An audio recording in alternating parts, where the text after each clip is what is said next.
Hi guys, and welcome back to the channel. Today we're featuring this gorgeous Laco Aachen 42.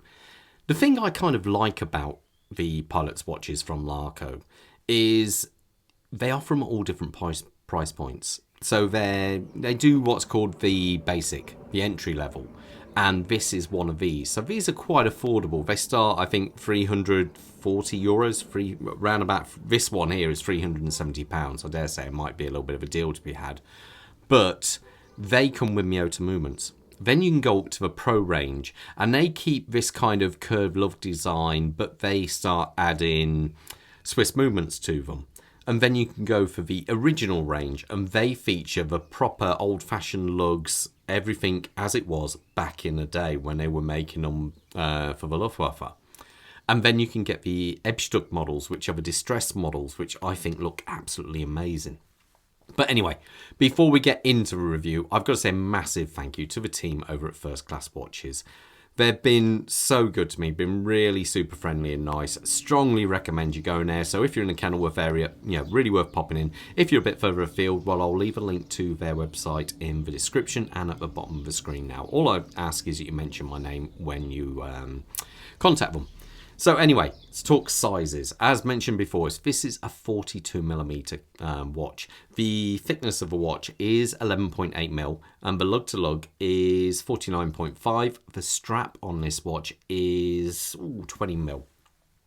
Now the dial, I just really like the contrast on this dial. Not a dial colour you see that often really, and I think that Laco have just nailed it with this one. It is very concise, you can see everything going on there. Obviously it's type B dial, so you've got the inner hour ring here and the big numerals going on here. Now the lume on this watch is very good, as everything is loomed. All the minute track, the numerals, hands, second hand. This looks fantastic, I think.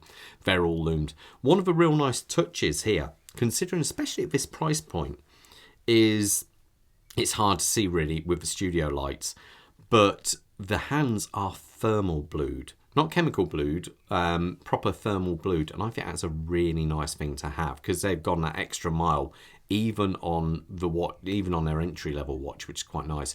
And the only real writing you have there is the Laco script there and made in Germany. So just kind of nice and clean, how a pilot's watch should be, I think. It just really does kind of look good. Now another thing I should mention is look at that second hand. I love the fact it is so long and it reaches all the way out, almost to the very edge of the dial. I just think it really looks good, and especially that they loom the second hand. I think that does look good. There's this is one thing where I wish Zinn did that, because on the 556 I wish they'd loomed their second hand like this, because I think it looks absolutely superb. Now the crystal, sapphire crystal. I don't think it's got AR in it. I can't see any, to be fair. But nicely positioned down there. Just slightly proud of the actual case. The case of the watch itself just has this satinized finish. It's just clean and well done, I think. Nice curve, this bevel on the lugs there, I think is executed really nicely. Now, when we get over to this side, as you can see, we have this big kind of what is it, an onion crown, I believe it is, and it's not a screw down crown because obviously it's a pilot's watch, and it goes straight into hand wind, as you can hear there. So yeah, absolutely no problem there. The machining on that just looks superb, how it's done. It really does look nice and tidy. Now this does have water resistance, but only 50 meters. I know some people will grumble at that, but remember, it is after all on a leather strap. But saying that, I do believe you can get it on a bracelet, so fair play. But it is after all a pilot's watch, not a dive watch. Now, as we turn it round here, let's get out spinning. Can we get it spin? No. But yeah, that is the Miyota movement. They basically call it the Laco 2S, which is actually a Miyota 82S S0, I believe it is. And it's got around about 42 hours of power reserve, I put it on the time grapher, and to be fair, it was doing really well. I think it was doing plus 5 seconds in the position I had it. So can't fault it there at all. Say 42 hours of power, 21 joule movement. One thing I would say, it only winds in one direction, because can I get it to, there you go. Because of that, you can see it only winds in one direction, and it would be the opposite direction to that. That's why it can spin so freely. And to be fair, I do like the way they actually have done Geneva striping on the back of there. I'm pretty certain that you can also get the upgraded movement, which adds both extra power reserve and blue screws on there. But the one nice little touch I should point out actually is the case back on this is also sapphire. On many watches, they do tend to put mineral crystal on the back. No, it's one of those things, you know, you're probably never ever going to mark it, but it's always nice to have it want it, I should say.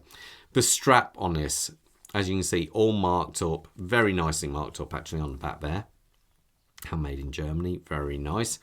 I love the riveted nature of it. It's trying to keep in with the kind of pilot watch image, how they used to have it riveted on there. It is quite nice. I think it just looks really good. I like the fact also they have matched the buckle up here with it. We do have one fixed keeper and one floating keeper. I'll put it on my wrist so you got an idea how it looks.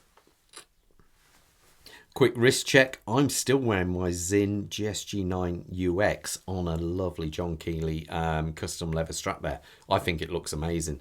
And Bob's got a ball watch in there, compressor style. That looks quite cool, actually. I'm looking forward to reviewing that. So let's put this on my wrist, see how it looks. My wrist size is 7¼ inches. That works out to around about, I believe it's 18.5 centimeters. And that is it on my wrist. So as you can see, I think it's got that kind of really cool, distinctive look. And with that stitch, well, not the stitch work, but the colour of the strap as well, I think is superb. One thing I would say though, and this could be concern for some people. Obviously, as you can see, the strap is long. It's got a really kind of you should be able to fit up to an 8-inch wrist on this. I would have thought no problem at all. But it's also the notches there. I'm on the no, actually, that's a third notch there. And to be fair, that feels kind of round about right. But as I say, 7¼ inch wrist. That, if you've got a smaller wrist, you might want to check out the smaller model. Because I have a feeling that strap might not, I reckon that'll only go down to just under 7-inch, I'd say, roughly. So do bear that in mind if you are going to order one of these. I would recommend trying it on first, just in case if you do have smaller wrists and you do like a large watch. Anyway, guys, any comments, leave them down in the comment section. I'll always try and get back to you, but most importantly, stay safe out there. Bye.